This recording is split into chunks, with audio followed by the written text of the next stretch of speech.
Good morning, children. I'm Almaz Beg from Bhopal, and today I'm going to give you a short test.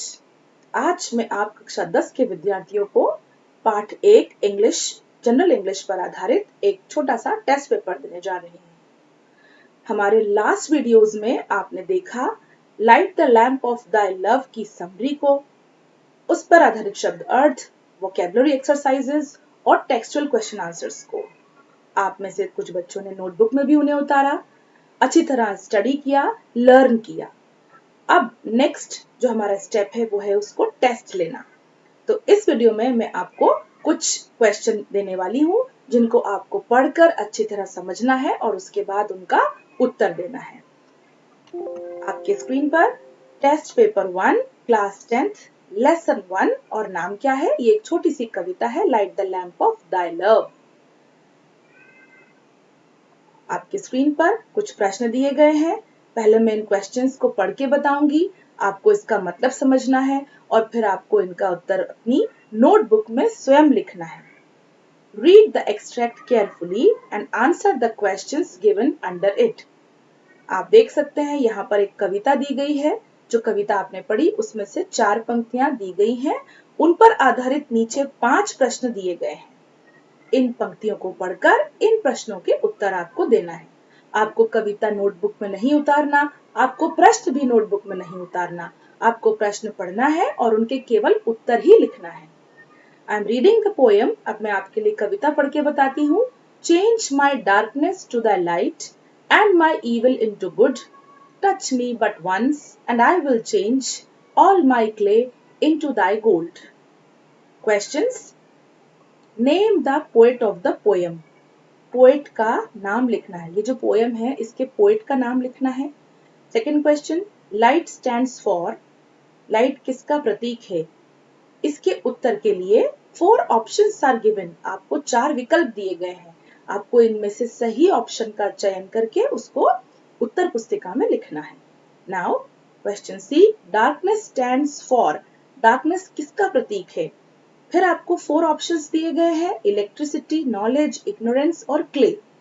जो सही option है उसका चयन करके आपको उत्तर पुस्तिका में लिखना है। Next question, opposite of evil. Evil शब्द का ऑपोजिट यानी विलोम ढूंढिए। कविता में यहाँ 2 दिए गए हैं, गुड या बैड। जो सही है उसको यहाँ चुनकर ईविल शब्द के आगे उत्तर पुस्तिका में लिखना है। Next question, name the poem. कविता का नाम लिखिए। ये जो प्रश्न आपको दिए गए हैं इन पंक्तियों में से दिए गए हैं। ये पंक्तियां जिस कविता से ली गई है उस कविता का नाम आपको ढूंढकर उत्तर पुस्तिका में लिखना है। प्रत्येक प्रश्न के लिए 1 अंक निर्धारित किया गया है। यहाँ 5 प्रश्न हैं और उनके 5 अंक आपको दिए गए हैं। Now next question, give antonyms of the following words. जो शब्द आपको दिए गए हैं इनके एंटोनिम लिखिए। एंटोनिम किसको कहते हैं? विलोम। मैं आपको शब्द पढ़ के बताती हूँ।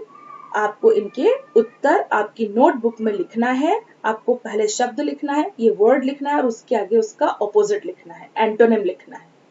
Internal, bad, happy, wanted and direct. Now the third question. ये जो एंटोनिम वाले क्वेश्चंस थे ये भी 1 मार्क ईच। एक विलोम लिखने का आपको 1 अंक मिलेगा। Now question 3, answer the questions in 1 और 2 सेंटेंसेस। दिए गए प्रश्नों के उत्तर 1 या 2 वाक्यों में देना है और प्रत्येक प्रश्न के लिए 2 अंक निर्धारित किए गए हैं। कुल 5 प्रश्न हैं जिनके आपको 10 अंक दिए गए हैं। First question, what do you mean by in my house in the poem. कविता में इन माई हाउस से क्या तात्पर्य है? Next question, what kind of lamp is it in the poem. Poem में किस प्रकार के लैम्प की चर्चा की गई है? Why was the boy happy all the day? Boy बालक पूरे दिन क्यों प्रसन्न था? ये वर्कबुक पर आधारित प्रश्न है। What does light stand for in the poem? Poem में लाइट किसका प्रतीक है? And what should we pray for? हमें किस चीज के लिए प्रार्थना करनी चाहिए? तो आपने देखा बच्चों, आपको कुल मुख्य 3 प्रश्न दिए गए हैं और प्रत्येक प्रश्न के अंतर्गत 5-5 प्रश्न आपको हल करना है। सभी प्रश्नों को पढ़कर केवल उत्तर ही आपको उत्तर पुस्तिका में लिखना है। Need not to write questions in the answer sheet. आपको उत्तर लिखते समय प्रश्नों को नहीं लिखना है। आज के वीडियो में इतना ही। In my next video I am going to share answers of these questions.